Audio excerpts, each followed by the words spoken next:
So I wanted to talk about real quick Wanda Maximoff and her path from WandaVision to Multiverse of Madness. So some people are saying that it seemed like she reverted, like everything that happened in WandaVision was for naught because of what happened in Multiverse of Madness. It seemed like whatever that was erased. But the thing is, if you look at her path all the way from Age of Ultron, you'd see that she's been going from villain to hero to villain to hero to villain to hero. And while that may seem like flip-flopping, it's actually not. Now, Wanda Maximoff has been foretold by the Darkhold, and we're going to have another video about this, that she was going to either bring about the end of the world or rule it. Now, the thing with Wanda Maximoff is that she has chaos magic, and she's had it from when she was a child. And the way that worked is basically she's destined to have chaos in her life and use that as her power. Now, I'm oversimplifying it because chaos magic isn't just, chaos being magic. It's its own thing, which also deserves its own video. But let's look at where she was in Age of Ultron. Essentially, she was conditioned by Hydra that she was going to change the world with her brother Pietro. Good intentions, but going about it the wrong way, ending up on the side of the villains. Eventually, she sees what she was doing was wrong and sides with the Avengers. And the thing is, you'll keep seeing this with Wanda.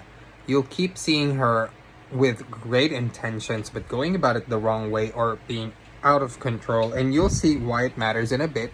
But essentially, what happens with Wanda is coupled with her desire to do the right thing, she's always pushed into these situations that are going to cause her to break. I mean, think about it. She lost her parents at a very young age. As an adult, or as a young adult rather, she lost her brother, Quicksilver.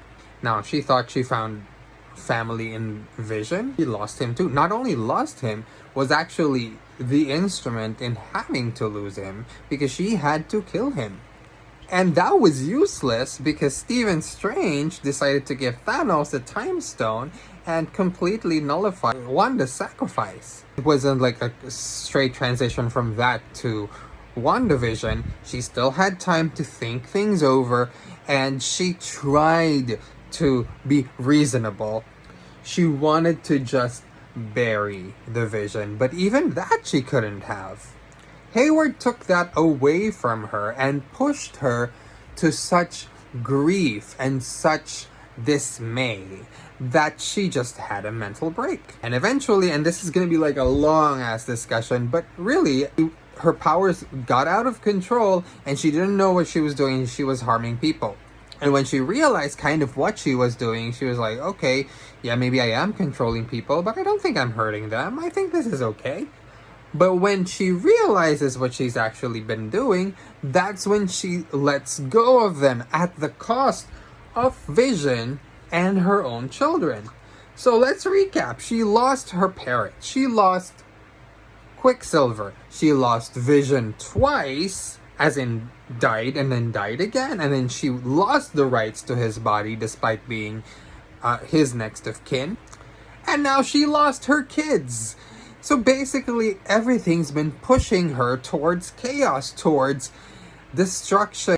But all throughout that she says, no, I'm going to do the right thing.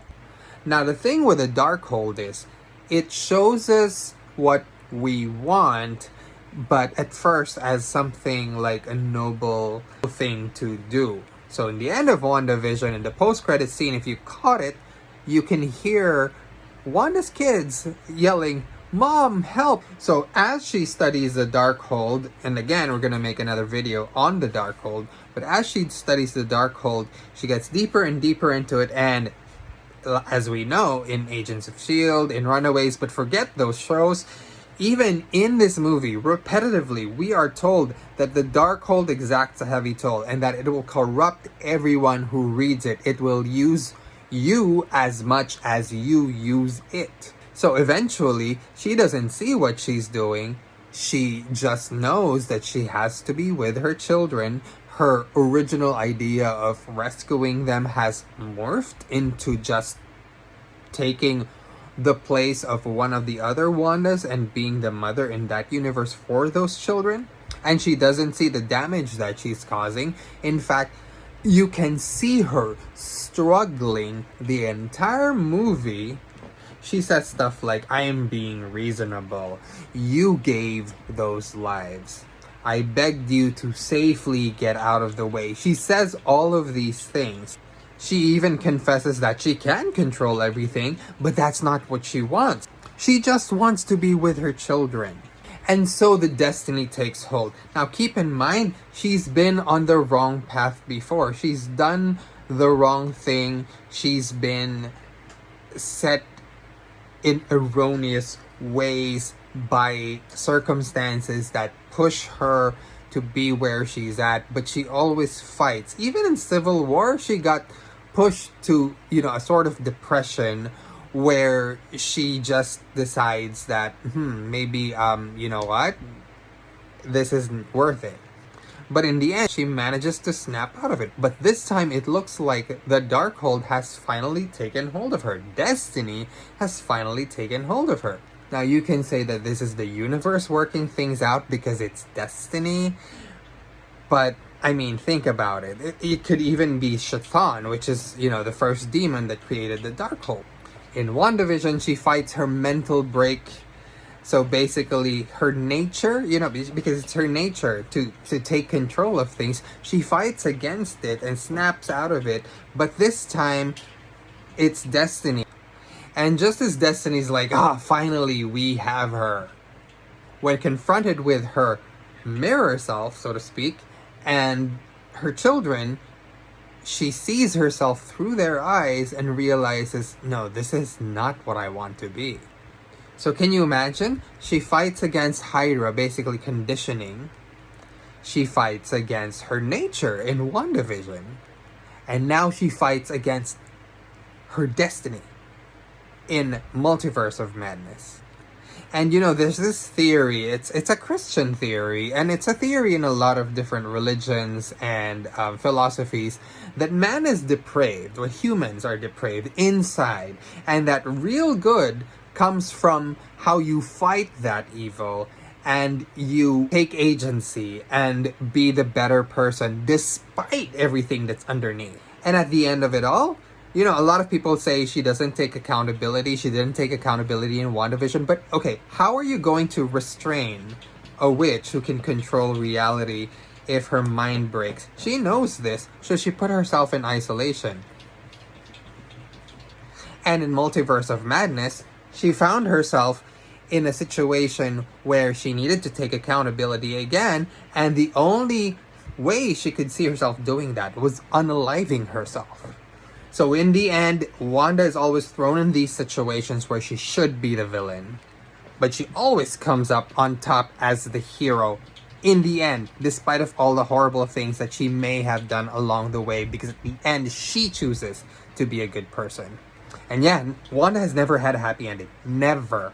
Not in Age of Ultron, not in Civil War, not in WandaVision. Nowhere. Nowhere has she had a happy ending. Infinity War, Endgame, and especially not in Multiverse of Madness. But if we believe in karmic justice, one day, maybe we will see her be reunited with her children, reunited with White Vision. Maybe we can see her happy. We needed to see her one time just really fully being evil despite being controlled, and we will talk about that in another video, how the Darkhold does take hold of people. We just needed to see once. And I think now we can have a good redemption arc, a real redemption arc for Wanda, because we've gone the whole shebang. And yeah, if anything, Wanda deserves a happy ending, and I'm super rooting for her. Now about accountability, again, we are not justifying what she did with Hydra, not right. What she did in WandaVision, not right. And what she did in Multiverse of Madness, definitely not right. I mean, yes, it did look like she kind of saved that one guy from suffering by just disintegrating him. But then again, none of these are justifications. She definitely needed to be held accountable. And she did hold herself accountable by, what she did in the end. Which is, not to romanticize that sort of thing. But again, that was the only way she could see that she could hold herself accountable. Did you guys notice how in the end, Doctor Strange just kind of let her do that? Because in the grand calculus of the multiverse, her sacrifice meant more than her life. At least to him, because he's a dick. But I am rooting for Wanda. I'm rooting for her to have a happy ending. And you could see in the movie how she was steeling herself and just doing the exact thing that was necessary. She did not go overboard. She was only getting rid of people who were in her way. But still, again, not a justification. And I'm just trying to point that out so that you guys can notice that she was still kind of in control, but the Darkhold definitely did take hold of her. So that's something that we need to acknowledge.